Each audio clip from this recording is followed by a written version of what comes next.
Disclaimer. This podcast includes content created using artificial intelligence tools. All information is for general purposes only and does not constitute financial, investment, legal, or regulatory advice. Listeners should verify information independently and consult qualified professionals for personalized guidance. Welcome to the Luxembourg Fundcast. Before we continue, we'd like to mention that the Luxembourg Fundcast is created and produced by Bertrand Mario, a practicing regulatory lawyer admitted to the Luxembourg and Paris bars. The mission of this podcast is to bring clear, free, and reliable information sourced from official references that are carefully curated and continually updated and refined through high-standard, evolving prompt engineering on Luxembourg's financial regulation and investment funds to professionals and anyone interested in the Luxembourg Financial Center.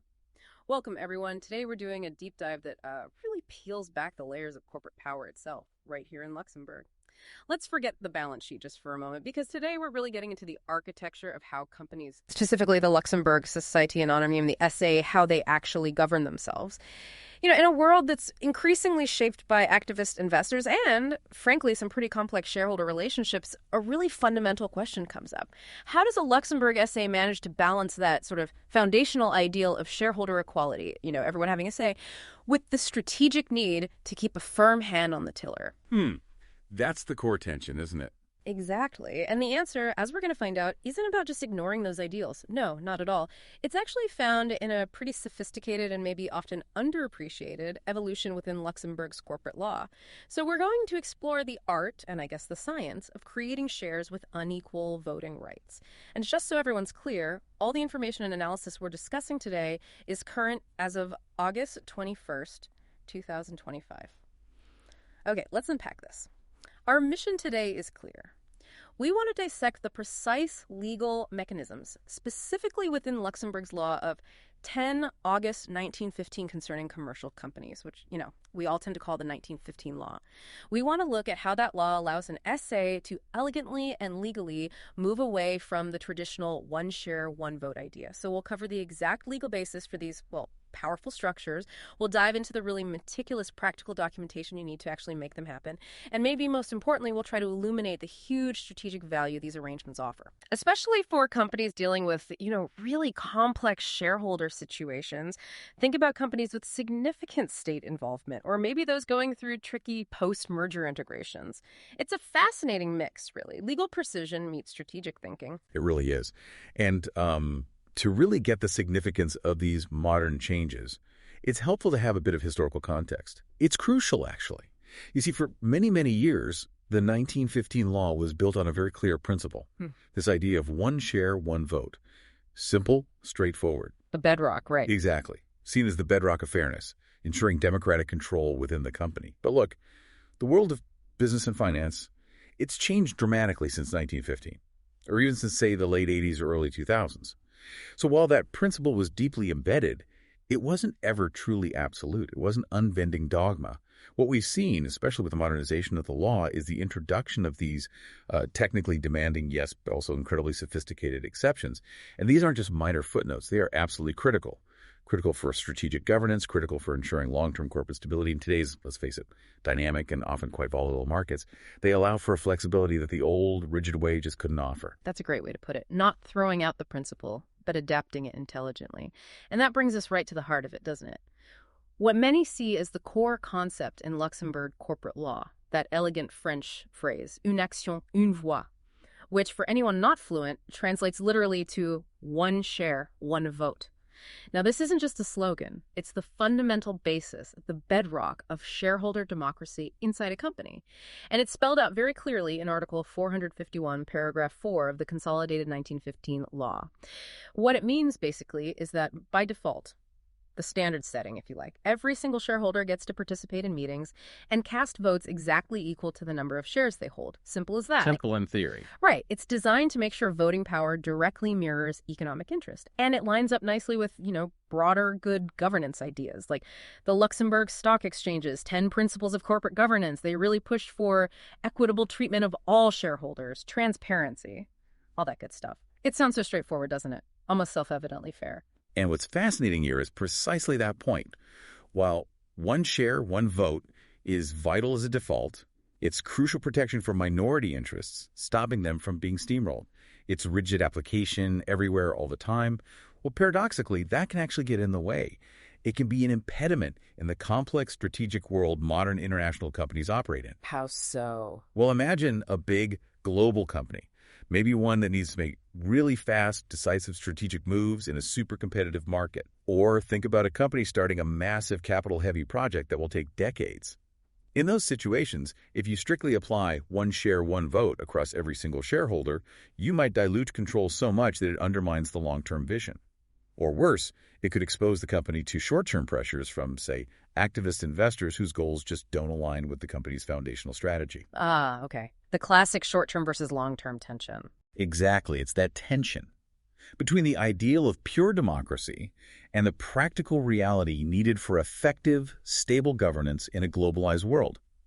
It's about recognizing that sometimes what looks ideal on paper needs a bit of flexibility in practice to keep the company healthy long-term. And it was exactly that tension, that need for practical flexibility, that led us to the Law of 10, August 2016.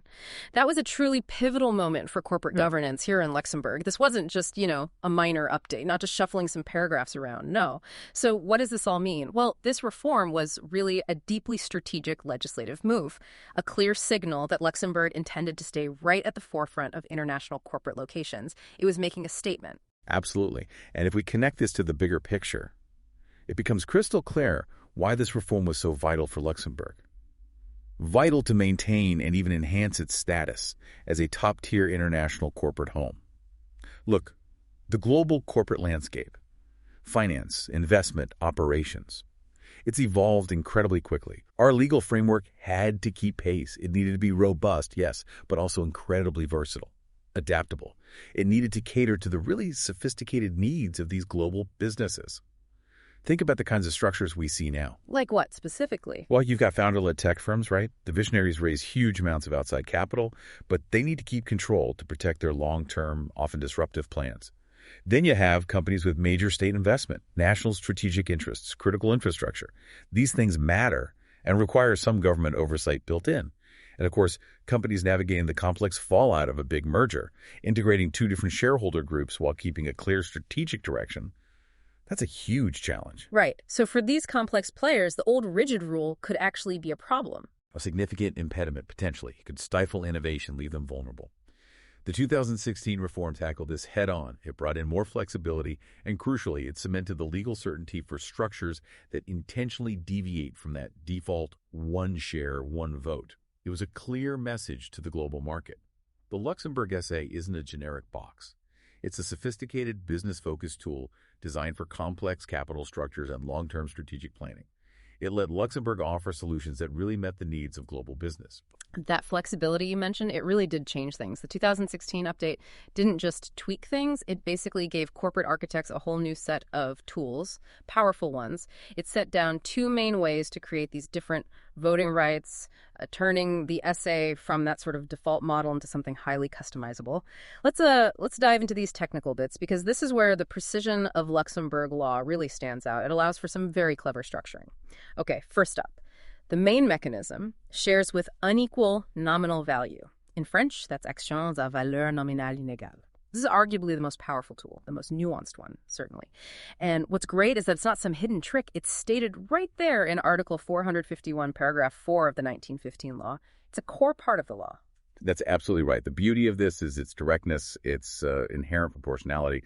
The law now explicitly says where shares have unequal nominal value, each share gives votes proportional to the capital it represents. Simple as that. And the share with the lowest nominal value becomes the benchmark. That one counts as one vote. Can you give us an example? Make it concrete. Sure. Let's say a company amends its articles to create two share classes. Call them Class A shares, nominal value €1 each. And alongside them, Class B shares, maybe with a nominal value of €10 each. In that structure, perfectly legally, each Class B share carries 10 times the voting power of a Class A share. 10 votes versus 1 vote. Wow, okay. That's a significant difference. Exactly. This isn't a minor tweak. This is the core legal engine for creating strong dual-class or even multi-class voting systems. It lets companies precisely calibrate the power balance among their shareholders, who are often quite diverse. It ensures strategic control can stay where it's needed for the company's long-term vision and stability. It's incredibly precise, very fine-tuned control as possible. Okay, that's the primary one. Then there's the secondary mechanism, non-voting shares. These are covered by Article 439 of the 1915 law. They serve a different, but equally strategic purpose, often for different kinds of investors, right? Right. And this raises an important question, one people often ask. Oh.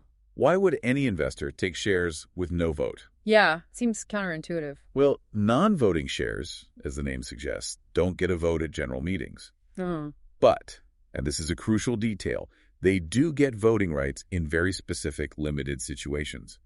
Mostly, it's when their own rights as a class are being directly changed or negatively affected. It's a protection mechanism for them. So there's a trade-off. Exactly, a fundamental trade-off. In return for giving up control over the company's general direction, these shares usually get preferential economic rights. Yeah. This could be a guaranteed dividend, maybe a higher dividend than voting shares get, or even priority if the company is liquidated, they get paid out first. Okay, so it attracts a different type of investor. Precisely. It attracts purely financial investors, those who care more about a steady yield or a clear economic return rather than direct influence or control. This allows companies to raise capital, sometimes significant amounts, without diluting the voting control of their core strategic shareholders, founders, long-term investors, the state, whoever it might be. It's a sophisticated way to segment your capital structure. You tailor it to the type of investor you need and the objectives you have, whether that's cash for growth or maintaining family control. So we've got the legal foundations, the specific mechanisms, unequal value, and non-voting shares. But actually implementing these isn't just about knowing the law. It's an exercise in, well, absolute legal precision, like building a high-performance engine, piece by piece. And in this detailed work, the corporate secretarial function, often working quietly behind the scenes, becomes absolutely central. They're the guardians of this architecture of control, aren't they? They really are.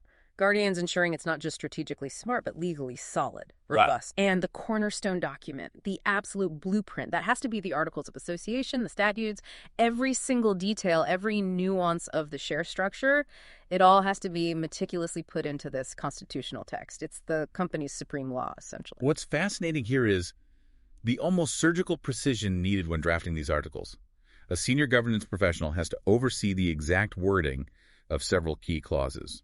Because any vagueness, that's trouble later on. Okay, what are these key clauses? First, the share capital clause. It needs to clearly state the total authorized and issued capital. But crucially, also how it's divided into distinct, clearly named classes. Class A, ordinary, Class B, voting, whatever they are. No ambiguity allowed. Second, and this is really the heart of it, the rights of shares clause. This demands absolute clarity. Defines the specific rights, privileges, limitations of each share class, exact nominal value, their voting rights or the explicit lack of voting rights, and any special economic rights like dividends or liquidation preferences. Yeah. Let me stress this. Ambiguity here isn't a small mistake. It is, quite literally, a future lawsuit in waiting. Disputes love ambiguity. Got it. Crystal clear definitions. What else? Third, especially for those high vote shares, it's common and smart to include a transferability clause. These usually restrict how those shares can be sold or transferred, maybe a right of first refusal for existing shareholders, or requiring board approval for any transfer. Why do that? The goal is to keep strategic control within a known, trusted group, to prevent unexpected shifts in power that could wreck the company's long-term strategy. And critically, changing any of this, creating a new structure, modifying an old one, it requires a formal resolution, passed at an extraordinary general meeting, an EGM of shareholders, and crucially, held in the presence of a Luxembourg notary. The notary's role is important then. Vital. They aren't just watching. They actively verify the legality of the whole process, from calling the meeting to the final vote. Their presence guarantees the integrity and legal strength of the changes. It adds a massive layer of certainty. So the articles are the blueprint. But if they're the plan, then the shareholder register, the register des actionnaires, that's the living day-to-day record of who actually holds the power, right? Keeping that meticulously isn't just paperwork. It's a core duty, like a bank keeping perfect account records. Absolutely.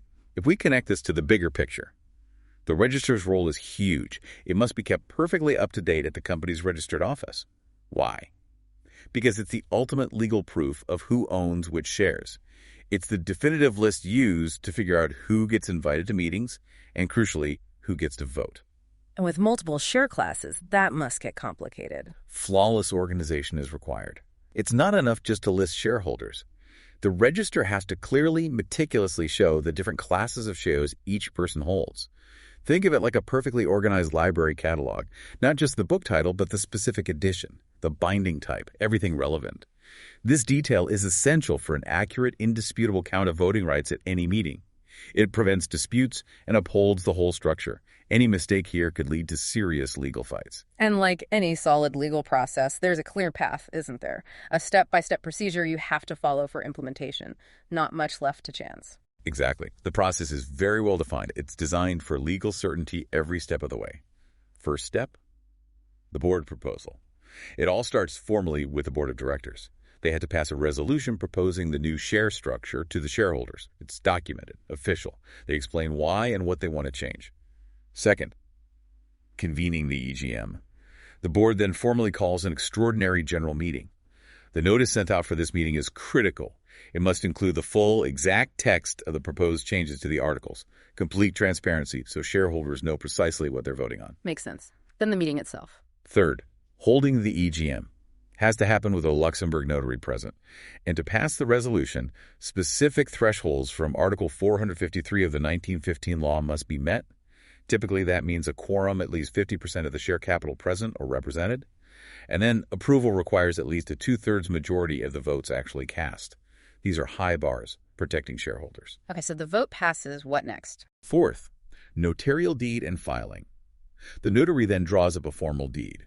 This officially records the amendment to the articles. Then the notary files this deed with the Luxembourg Business Registers, the LBR. That's the Central Record Office. And finally, the fifth step, opposability to third parties. This is key for it to be effective publicly. The new share structure, with all its rights and limits, becomes legally binding on everyone outside the company, banks, partners, everyone from the moment it's published in the official gazette, the Recueil électronique des sociétés et associations, or RISA. Right. Think of it like the company officially announcing to the world, this is how our shares work now. That publication makes it legally real for everybody. It's the final seal. It's clear that while all that technical and legal precision is absolutely vital, creating unequal voting rights, it's rarely just technical, is it? It's really the legal version of a carefully negotiated deal, a delicate balancing act between different interests, often competing ones. It really is a kind of diplomatic dance. You've hit upon such a crucial point there. Think about a complex listed company, maybe one with the state as a major shareholder, or one that's grown through big acquisitions. That kind of company will have an incredibly diverse shareholder base, and each group comes to the table with different goals, sometimes clashing ones. Like who? Well, the state shareholder, for instance. They usually care about long-term strategy, national benefit, jobs, stability. Their focus often isn't just profit. Then you have institutional investors. They want good governance, sure, but they're mainly driven by financial returns. They want transparency, accountability, and then maybe founding families or legacy shareholders. They often want to keep control over the company's core direction, its identity, its culture, even after raising lots of outside money. All pulling in slightly different directions sometimes. Potentially, yes. And the dual-class share structure. It's basically the main legal tool you have to try and reconcile these different interests. It provides a flexible framework. You can give high vote shares to the state or founders, guaranteeing strategic continuity, protecting a long-term vision, while at the same time, you offer low vote or non-voting shares to the public markets or financial investors. And you make those attractive with better economic rights, higher dividends, maybe liquidation preference to compensate for the lack of voting power. So the governance professional's role here is more than just drafting legal text. Oh, much more. They become a key strategic advisor during the negotiations. Their job is to design a solution that's legally watertight, yes, but also politically and commercially acceptable to all the main players. What's fascinating here is this isn't a back-office admin task. It's a high-value role sitting right at the crossroads of law, finance, and corporate diplomacy. It needs deep legal knowledge, sure, but also serious negotiation skills, stakeholder management, finding that consensus that serves the company best in the long run. And naturally, this kind of bespoke legal work, this level of detailed structuring, it doesn't come cheap. Let's talk about the costs involved. There are the tangible fees. Notary fees for the EGM, LBR, filing fees, publication fees, and of course the fees for the top-tier legal advisors doing all that intricate drafting. Yes. And if we connect this to the bigger picture, while those direct fees exist and can be significant, often the biggest costs are the advisory fees. Fees paid to elite legal and financial experts. These aren't just any advisors. They're specialists, top of their field, experts in structuring complex entities that last, that stand up to market scrutiny. So it's more than just an expense. Yeah, absolutely. You have to see these costs as a strategic investment. You could even call it an insurance premium paid to secure long-term stability and strategic freedom. Imagine trying to save money here using a less meticulous approach. The risks are huge. Shareholder lawsuits, challenges to the voting structure, maybe vulnerability to a hostile takeover that kills the long-term plan. The cost of fixing that would be far higher. It's exactly. Far higher than the initial advisory fees. These experts are vital for navigating those complex negotiations, ensuring the structure is legally robust and resilient to market pressures and activists. Without that expert investment, the risks of a flawed structure could cause irreparable damage. It's really an investment in control and the company's future. Okay, so we've looked at the legal framework, the specific tools, the paperwork, the negotiation, all the intricate parts needed to build these structures. Now let's look ahead a bit. Strategically, practically, what kind of timeline are we talking about to put something like this in place? And what are the real unique selling points, the big advantages of strengthening a company's governance this way? Okay, let's unpack this. Timeline first. From those initial board talks and drafting meetings, right through to the final publication in RISA. The typical time frame to implement a new multi-class share structure, usually somewhere between 4 to 8 weeks. That seems about right, generally. Yeah, but the exact time can definitely vary. It really depends on how complex the shareholder approvals are, especially if you have many different classes needing to agree. And, crucially, those mandatory notice periods for calling the EGMs, you can't cut corners there. It needs precision, but also patience. You just can't rush the legal steps. True. And what's fascinating here is the strategic payoff. The advantages of a well-designed structure with unequal voting rights, they are really significant, often quite powerful benefits for the company long-term. First, you get defense and stability, a really strong shield against short-term activism and, importantly, hostile takeovers. This insulation protects the board, protects management from pressure to chase short-term profits if that hurts long-term value or innovation. Which industries find this particularly valuable? Think about capital-intensive sectors, long investment horizons. The satellite industry is a classic example. Investments take decades, need steady strategic direction without constant shareholder interference. For them, this kind of governance stability isn't a nice-to-have, it's a strategic necessity. It lets management focus on huge, long projects without fear of being derailed by short-term thinking. Second big advantage.